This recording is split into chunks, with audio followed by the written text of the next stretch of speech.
Assalamualaikum warahmatullahi wabarakatuh. Kembali lagi dengan saya Rizan, calon guru penggerak angkatan 11 kelas 39 dari Kota Batam, Provinsi Kepulauan Riau. Dengan fasilitator Bapak Hartono dan pengajar praktek Bapak Yulianto. Dalam modul 2.3 ini, kita telah menjelajahi konsep supervisi akademik yang memiliki tujuan utama untuk mengembangkan kompetensi individu dalam tubuh staf pengajar di sekolah. Pengalaman atau materi pembelajaran apa yang baru saja diperoleh? Nah, pendekatan yang digunakan adalah coaching yang memiliki 3 prinsip, yaitu kemitraan, proses kreatif, dan memaksimalkan potensi. Kompetensi inti coaching yang harus dimiliki diantaranya adalah kehadiran penuh atau presence, mendengarkan aktif dan mengajukan pertanyaan berbobot, percakapan berbasis coaching menggunakan alur tirta, yaitu tujuan, identifikasi, rencana aksi, dan tanggung jawab.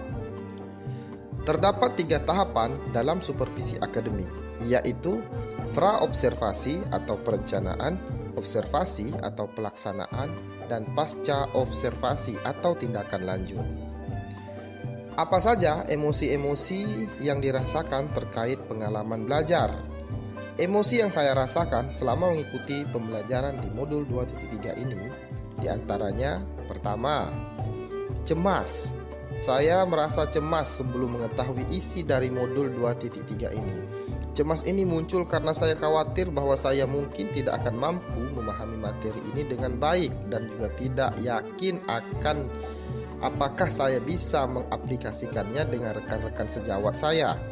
Kedua, tertarik. Setelah melakukan eksplorasi konsep, minat saya untuk lebih memahami isi dari modul ini mulai tumbuh. Ketiga, gembira. Saya merasa sangat senang ketika saya berhasil melakukan praktek coaching bersama rekan CGP di ruang kolaborasi dan demonstrasi konstektual. Yang keempat, optimis. Selain itu, saya juga merasa sangat optimis bahwa saya bisa mengimplementasikannya di sekolah di mana saya bekerja. Apa saja yang baik berkaitan dengan keterlibatan dirinya dalam proses belajar? Saya sudah mampu berkolaborasi dengan rekan sesama CGP saat mempraktekkan proses coaching menggunakan alur tirta dan sesuai dengan konsep prinsip coaching dalam ruang kolaborasi dan demonstrasi konstektual, baik berperan sebagai coach, coachee maupun sebagai pengamat. Apa yang perlu diperbaiki terkait dengan keterlibatan dirinya dalam proses belajar? Menurut saya, hal yang perlu diperbaiki adalah kemampuan dalam mengajukan pertanyaan berbobot agar dapat menggali informasi permasalahan pada diri coachee sehingga dapat menemukan solusi atas permasalahan yang dihadapi oleh coachee. Apa keterkaitan terhadap kompetensi dan kematangan diri pribadi? Setelah mengikuti modul 2.3 tentang coaching dalam supervisi akademik, saya telah melihat perkembangan kompetensi saya. Hal ini tercermin dari kemampuan saya dalam menerapkan proses coaching dengan menggunakan alur tirta, baik sebagai coach, coachee maupun pengamat. Ketika saya terlibat dalam proses coaching, penting bagi saya untuk dapat mengontrol asumsi-asumsi pribadi dan emosi agar saya dapat berpikir dan bertindak secara matang sesuai dengan prinsip-prinsip coaching seperti kemitraan, proses kreatif, dan pemanfaatan potensi secara maksimal.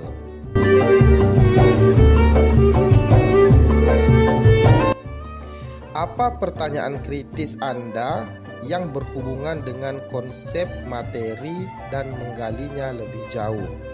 Pertanyaan yang muncul yang saya ajukan adalah, bagaimana cara agar konsep coaching dapat diimplementasikan dalam proses supervisi di lingkungan sekolah? Prinsip coaching dapat diterapkan dengan kondisi bahwa kepala sekolah memiliki pemahaman mengenai coaching dalam konteks supervisi akademik dan bersedia menerapkannya. Kegiatan supervisi tidak seharusnya hanya berfungsi sebagai evaluasi guru, tetapi juga sebagai sarana untuk meningkatkan kompetensi akademik guru. Dalam hal ini, supervisi tidak hanya mencakup pengamatan kelas, melainkan juga melibatkan komunikasi sebelum dan setelah pengamatan. Sebelum pengamatan, kepala sekolah dapat berdiskusi dengan guru mengenai perencanaan pembelajaran yang akan dilakukan. Setelah pengamatan, kepala sekolah memberikan umpan balik dan tindak lanjut terkait pelaksanaan pengamatan kelas yang telah dilakukan oleh guru. Materi apa yang dipelajari dengan pemikiran pribadi sehingga tergali wawasan atau insting baru. Coaching dalam supervisi akademik memiliki dampak positif terhadap perkembangan pemimpin pembelajaran yang berfokus pada kepentingan murid. Keberpihakan pada murid merupakan aspek penting dalam lingkungan sekolah. Untuk mewujudkan pendekatan-pendekatan yang berfokus pada murid ini, guru perlu memiliki kemampuan sebagai pemimpin pembelajaran. Sebagai pemimpin pembelajaran, guru harus memiliki pemahaman yang mendalam tentang perkembangan murid, termasuk aspek kognitif, karakter, dan sosial emosional. Oleh karena itu, tujuan dari coaching dalam supervisi akademik adalah untuk mengembangkan kompetensi guru sehingga kinerja mereka meningkat dan pendekatan pembelajaran yang berfokus pada murid dapat tercapai dengan lebih baik. Apa tantangan yang sesuai dengan konteks asal CGP, baik tingkat sekolah maupun daerah? Tantangan terbesar adalah bagaimana mengubah pandangan yang umumnya menganggap supervisi akademik hanya sebagai evaluasi rutin yang dilakukan kepala sekolah terhadap kinerja guru.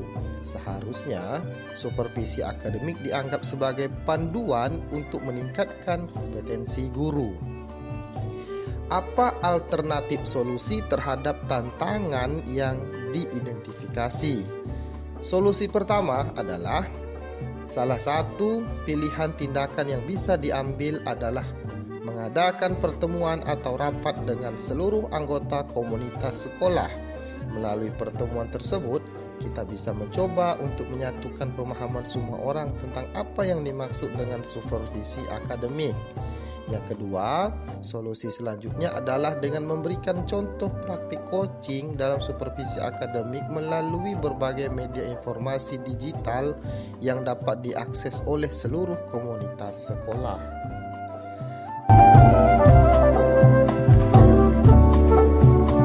Apa pengalaman masa lalu Anda dengan coaching? Tiap guru pasti mengalami proses supervisi oleh kepala sekolah dan pengawas sekolah. Namun, seringkali proses ini dijalani sebagai kewajiban rutin tanpa memahami mendalam tentang esensi supervisi. Supervisi akademik terbatas pada observasi kelas oleh kepala sekolah atau pengawas, tanpa melibatkan tahapan-tahapan sebelum dan setelahnya, sehingga hanya berfokus pada penilaian kinerja guru. Benar bukan? Bagaimana penerapan seharusnya di masa mendatang? Ke depan, kegiatan supervisi harus menjadi salah satu komponen utama dalam upaya sistematis untuk meningkatkan kompetensi guru dalam aspek akademik. Prinsip-prinsip coaching seperti kemitraan yang erat, pemanfaatan proses kreatif, dan peningkatan potensi harus diterapkan secara efektif dalam setiap tahapan supervisi. Dengan demikian, supervisi tidak hanya menjadi penilaian rutin, tetapi juga menjadi sarana pengembangan berkelanjutan yang memungkinkan guru untuk mencapai potensi akademik mereka yang sebenarnya. Apa konsep atau praktik baik yang dilakukan dari modul lain yang telah dipelajari? Pada modul 2.1, dalam pembelajaran berdiferensiasi, siswa dikelompokkan berdasarkan kebutuhan belajar mereka dengan tujuan untuk mengoptimalkan potensi masing-masing. Hal serupa juga berlaku dalam praktek coaching. di mana potensi koci harus dioptimalkan sehingga mereka dapat mengidentifikasi solusi mereka sendiri untuk mengatasi tantangan yang mereka hadapi. Modul 2.2 dalam pembelajaran sosial emosional terkait teknik berupa stop dan mindfulness yang digunakan untuk menciptakan lingkungan yang lebih kondusif.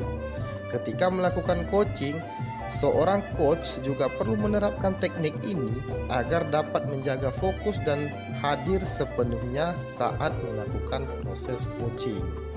Informasi apa yang didapat dari orang atau sumber lain di luar bahan ajar pendidikan guru penggerak? Eko Faizal dalam kesimpulan penelitiannya dengan judul Peningkatan Keterampilan Dasar Mengajar Guru SMK melalui supervisi akademik berbasis coaching rekaman video, menuliskan bahwa supervisi akademik berbasis coaching rekaman video dapat meningkatkan keterampilan dasar mengajar guru matematika SMK Negeri 1 Tanah Luas secara signifikan. Guru matematika memberikan respon sangat positif terhadap kegiatan peningkatan keterampilan dasar mengajar melalui supervisi akademik berbasis coaching rekaman video. Demikian video koneksi antar materi untuk modul 2.3. Sampai jumpa di video selanjutnya. Salam dan bahagia. Assalamualaikum warahmatullahi wabarakatuh.